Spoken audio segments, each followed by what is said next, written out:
అవసరం లేదు. అంత డేంజర్ జోన్లో ఉన్నాము, కడబరి దినాల్లో ఉన్నాము, అపాయకరమైన రోజుల్లో ఉన్నాము. ఎవరు నమ్మాలో ఎవరు నమ్మకూడదో తెలియని పరిస్థితిలో ఉన్నారు. ఇప్పుడు తల్లిదండ్రులు ప్రేమించే మంచి కొడుకులు లేరు, కొడుకులు ప్రేమించే తల్లిదండ్రులు లేరు. ఈ లోకం కలుషితం అయిపోయింది. ఏమన్నాడు? దినములు అంత్య దినములలో అపాయకరమైన కాలము వచ్చిందని తెలుసుకొనుడి. ఎలా అనగా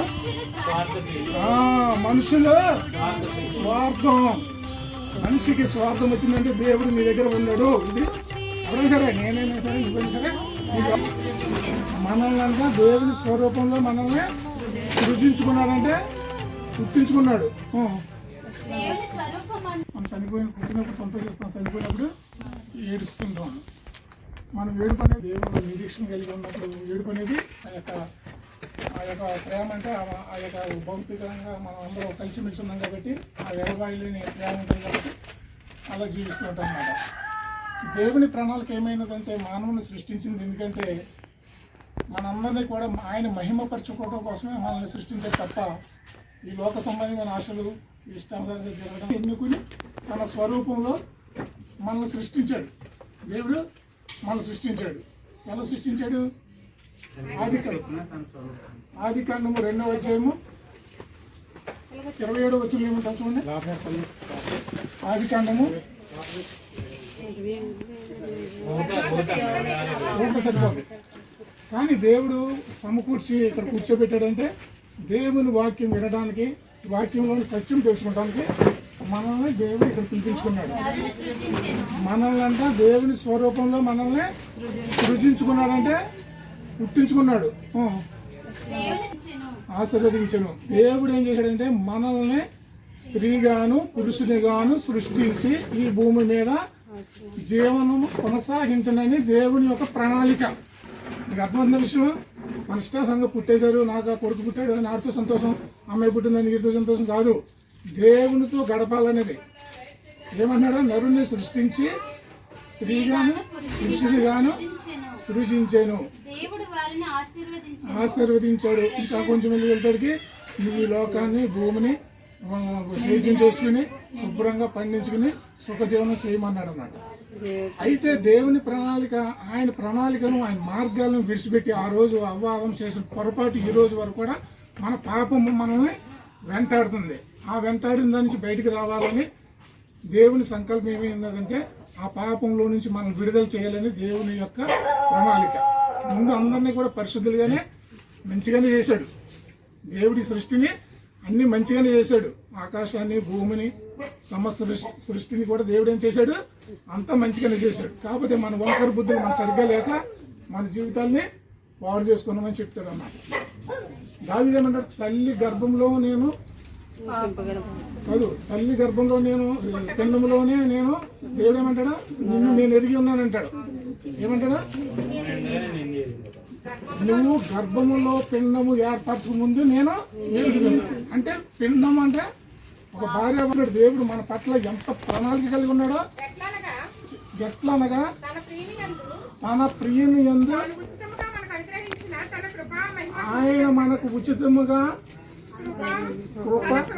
కృపా మహిమను దయా సంకల్పం చొప్పున యేసు క్రీస్తు ద్వారా తన కుమారునిగా స్వీకరించుటకై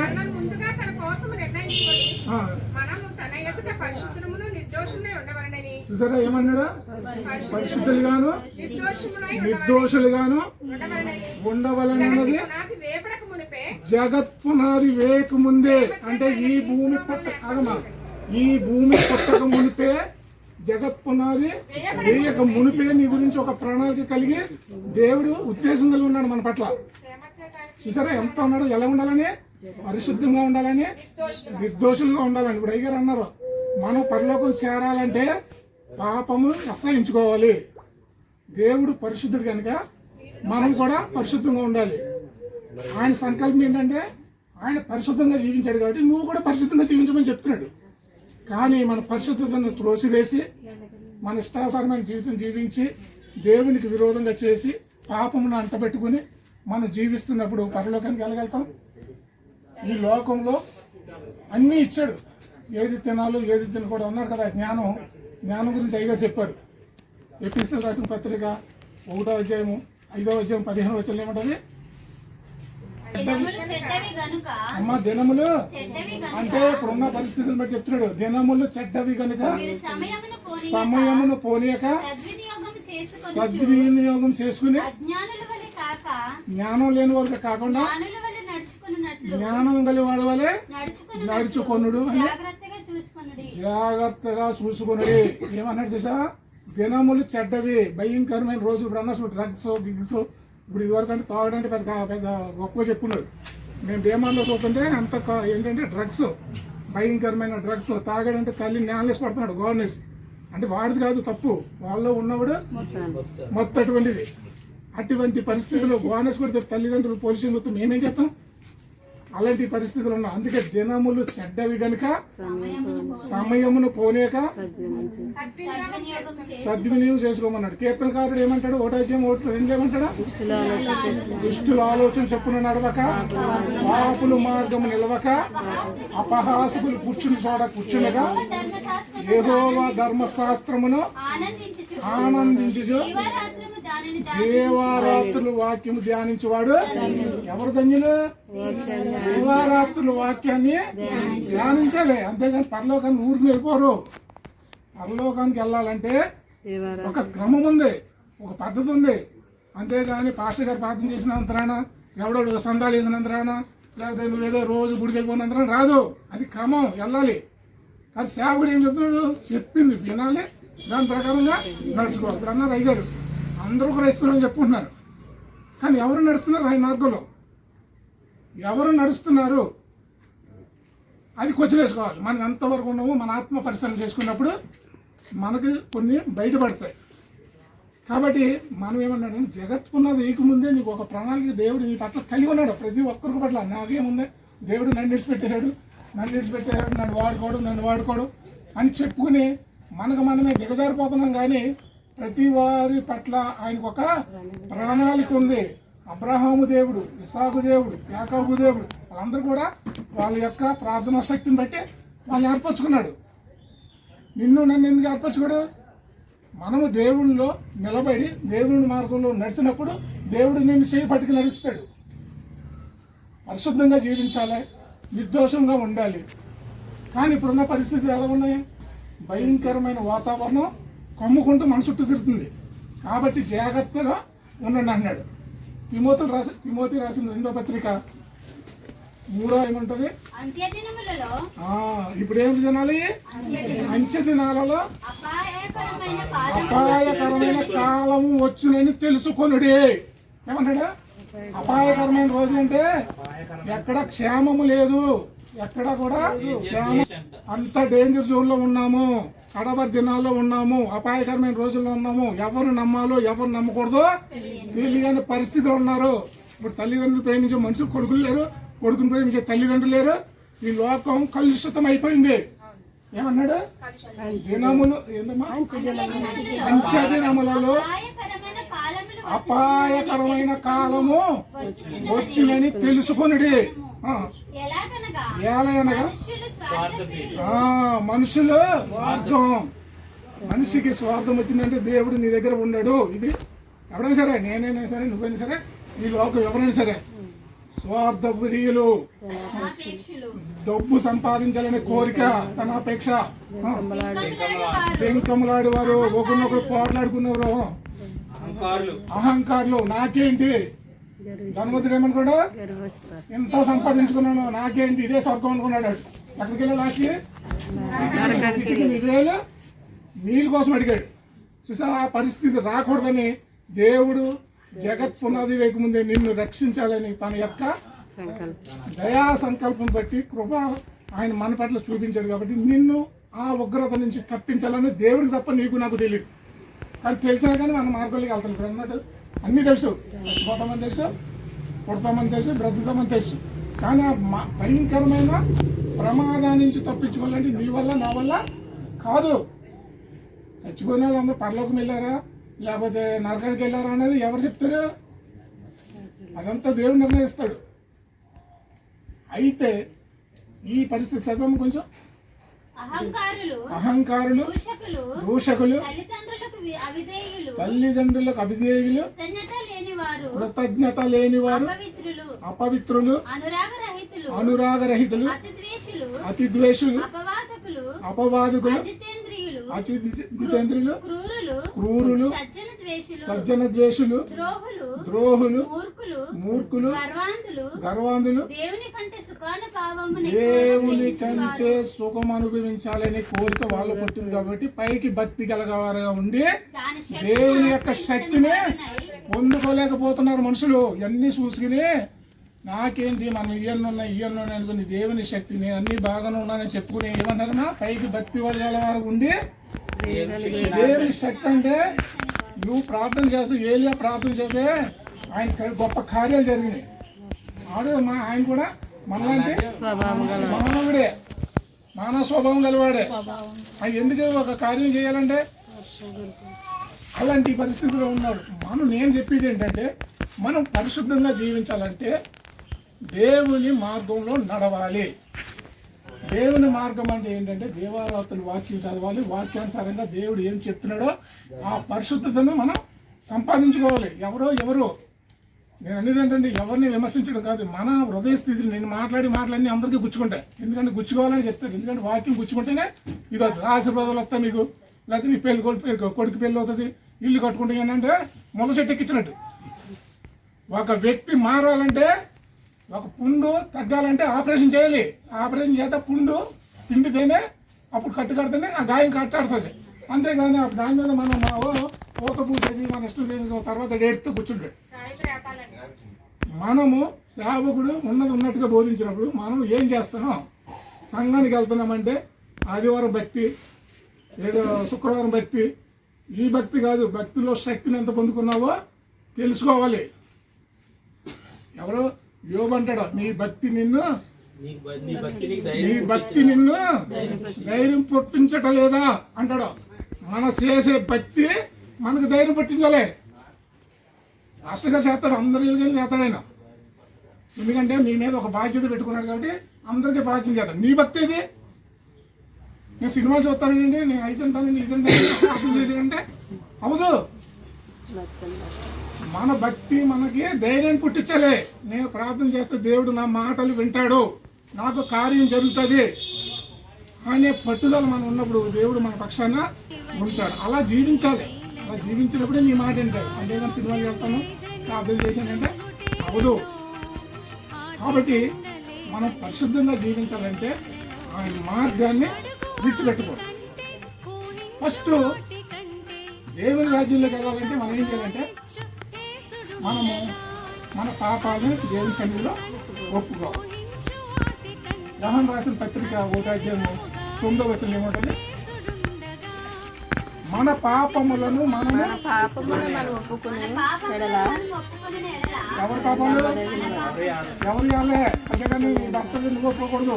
అమ్మ ఎవరన్నారు, మన పాపములు మనము ఒప్పుకొని ఎడలా ఎవరు నమ్మదగిన వాడు, దేవుడు నమ్మదగిన వాడు, నీతిమంతుడు కనుక చదువు ఆయన నమ్మదగిన వాడును నీతిమంతుడు కనుక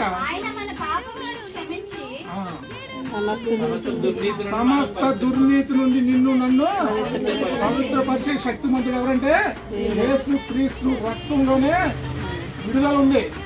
ఎవరి వల్ల కూడా కాదు. పాపం విడిపోవడం అనేది, పాపము పోవాలంటే యేసు క్రీస్తు నామంలోనే స్వస్థత ఉంది, ఆయన ద్వారానే రక్షణ ఉంది, ఆయన రక్తంలోనే ప్రతి పాపమును కడిగించి క్షమాపణ చేసి దేవుడు రక్షిస్తానన్నమాట. ఏమన్నాడు, ఎవరైతే దేవుని సన్నిధికి వెళ్ళి మన పాపములను మనం ఒప్పుకొని ఎడల ఆయన నమ్మదగిన వాడు, నీతిమంతుడు, యథార్థవంతుడు కనుక నీ సమస్త దుర్నీతి నుండి ఆయన నిన్ను పవిత్రులుగా చేస్తా. పవిత్రత రావాలంటే పాపములు పోనంత చేసి నువ్వు అపవిత్రుడిగానే జీవిస్తావు తప్ప పవిత్రం అనేది మీద ఉండదు. ఇది నిజము. అది మనం ఎప్పుడైతే మనం ఒప్పుకుంటామో దేవుడు నిన్ను నీ వైపు చూడటానికి సిద్ధపడతాం అన్నమాట. అదే చెప్పేసి అదే యోహాను రాసిన పత్రిక 1:7 ఏమనుంటుంది, ఆయన ఆయన వెలుగులో ఉన్న ప్రకారమును మనమును కూడా వెలుగులో నడవమని నడిచిన ఎడలా అది ఆయన పరిశుద్ధుడు కనుక మనం కూడా పరిశుద్ధంగా జీవించమని, ఆయన వెలుగులో ఉన్నాడు కాబట్టి మనం కూడా వెలుగులో నడవమని. అన్యోన్య సహవాసం అంటే దేవుని సన్నిధిలో సహవాసం అంటే మన సంఘంలో అందరితో కలిసి ఉండాలని. ఇంకేమన్నా అప్పుడు తన కుమారుడైన యేసు రక్తము ప్రతి పాపము తెలుసు తెలియక చేశాను, ఇక మీదట నేను తప్పు చేయను అని ఒక నిబంధన చేసుకోవాలి. దేవునికి నీకు నిబంధన ఎప్పుడైతే చేసుకుంటావో దేవుడు నీ వైపు చూడటానికి సిద్ధపడతాడు. అంతేగాని మనము క్రైస్తవులు ఎలా ఉన్నారంటే మనకు మనం మోసం చేసుకునే దేవుడు మోసం చేసేస్తాం. ఇది నిజం. మనం ఏం చెప్తున్నాం, మనకు మనం మోసం పడిపోయి దేవుని మోసం చేసి లాస్ట్కి మిగిలేదు ఏం లేదు. అందుకే 10 మంది కన్యకలు 5 మంది ఎత్తపడితే ఏదో వాళ్ళు ఎత్తపోతాడు, ఎవరు లబోదిపోమంటారు. ఎందుకు వచ్చింది పరిస్థితి? వాళ్ళు సంపాదించుకోలేదు దేవుణ్ణి. అది పరిస్థితి. మనం దేవుళ్ళలో ఉన్నవాళ్ళు సంపూర్ణంగా దేవుణ్ణి ఆత్మతోను సత్యముతోను దేవుణ్ణి ఆరాధించినప్పుడు దేవుడు మీ పక్షాన మనం పరిశుద్ధంగా జీవించాలి. అంతేగాని చనిపోయిన ఎక్కడికి వెళ్ళారంటే అన్నీ ఉన్నాడంటే వాడికి ఒక క్రమం లేదు, పద్ధతి లేదు. మనల్ని ఎక్కడ తీసుకెళ్తుంది? తీసుకుపోయి ఒడిలో పడేది, అక్కడ ప్రమాదకరమైన చోట్ల పడేస్తుంది. అపవాది ఏం చేస్తాడు? ఎవరైతే దేవుళ్ళు మార్గంలో నడుపుతున్నాడు వాడి చుట్టూ తిరుగుతాడు తప్ప తాగుబోతాడు చుట్టూ, తిరిగిపోతాడు చుట్టూ, వాళ్ళ చుట్టూ ఈ చుట్టూ తిరగడు. పరిశుద్ధంగా జీవిస్తాడు, వాళ్ళ పక్షాన్ని ఉంటాడు, వాడి దగ్గర ఉంటాడు. దేవుడు ఎంత ప్రయాసపడతాడో నీకోసం, వాడు కూడా పాడు చేయడానికి అపవాది వాడు నీకోసం అలాగే తిరుగుతున్నాడు. ఆగలింపులు వస్తాయి మనకి. కుటుంబ ప్రార్థన చేయాలంటే ఆగలింపులు వస్తాయి. ప్రార్థన అంటే టైం లేదంటారు. ఆపద వచ్చిందంటే ప్రార్థన చేయమంటారు సేవకుడి దగ్గర వచ్చి. ఇది మన యొక్క ప్రార్థనా శక్తి. అలా ఉండకూడదు. ఎవరైనా సరే నీ భక్తి నిన్ను ధైర్యాన్ని పుట్టించాలి. నీ భక్తి నిన్ను ధైర్యాన్ని పుట్టించినప్పుడు పర్లోక రాజ్యానికి అందరూ వారసులే. ఆయన అన్నాడు, సమయం ఎందుకు ఎత్తాడంటే సేవకులు చెప్పాడు, ఏ ఒక్కరు నశించిపోకూడదని సంకల్పం. కడవరి దినాలు అందరి మీద కడవరి దినాల్లో ఆయన ఆత్మవర్షం కురిపిస్తున్నాడు, అందరినీ రక్షిస్తాడు. కాకపోతే మీ బ్రతుకులు మారాలని మీ చేతిలో పెట్టాడు. ఆయన ఉద్దేశం ఏంటంటే ఆయన ఆకాశాన్ని ఒక నోటు ద్వారా ఆకాశం మార్పు, భూమి సృష్టించు, లేకపోతే ఇవన్నీ పుట్టించినాడు. నీ బ్రతుకు మారాలని ఒక మాట అంటారు కదా, ఎవడు చేసిన పాపం వాడు ఒప్పుకుని బయటకు రావాలి. అది ఆయన కోరిక. నీ వల్ల కాలేదు, అన్ని ప్రయత్నం చేశాడు. లాస్ట్ ఆయన వచ్చి తన రక్తాన్ని ఇచ్చి నిన్ను నన్ను రక్షించడానికి కలువరి శిలువలో తన ప్రాణాన్ని పెట్టి నిన్ను నన్ను రక్షించడానికి తన ప్రాణాన్ని ఇచ్చి, ఒక మాట ఆయన ఎందుకు కొడుతున్నావు, ఎందుకు చంపవని ఒక్క మాట కూడా అనుకోండా తన ప్రాణాన్ని ఉచితంగా ఇచ్చాడు. ఎందుకు? తండ్రి చిత్తం నెరవేర్చడానికి వచ్చాడు. తండ్రి చిత్తం ఏంటంటే నా పిల్లల్ని రక్షించడానికి యేసుక్రీస్తు వారిని లోకానికి పంపించి మన అందరినీ కాపాడుతుంది. కాబట్టి చాలా బాధతో చెప్తున్నాను. ఎందుకంటే ప్రతి ఒక్కరు కూడా హృదయం మారాలి. మన బ్రతుకులు మారాలంటే పరిశుద్ధంగా జీవించడానికి ప్రయత్నం చేయండి.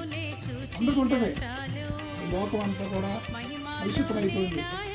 కదా అపాయకరమైపోయింది. స్వార్థం, డబ్బు, మంచి చెడ్డ ఈ అంతా పోగేసిన లాస్ట్ ఎక్కడ ఏమీ ఉండదు. లాస్ట్ ఎక్కడికి బయటకు తీసేస్తారా నడిపోమని రక్షణ తీసుకుపోతారు. అది మన జీవితం, లాస్ట్ జీవితం. కాబట్టి ప్రతి ఒక్కరు కూడా నేను చెప్పేదాన్ని కాబట్టి చాలా బాగా తను ఏంటంటే నా బాధ్యత బట్టి నేను చెప్పాను. ప్రతి ఒక్కరు మారాలి, మార్గం అంటే తెలుసుకోవాలి. పరిశుద్ధంగా జీవించాలంటే మనం ఏం చేయాలన్నది కొద్ది మాటలు చెప్పాను. కాబట్టి ఈ మాటలు దేవుడు జీవించి ఆశీర్వదించిన గాక. ఇంకా మాట్లాడడం అనేది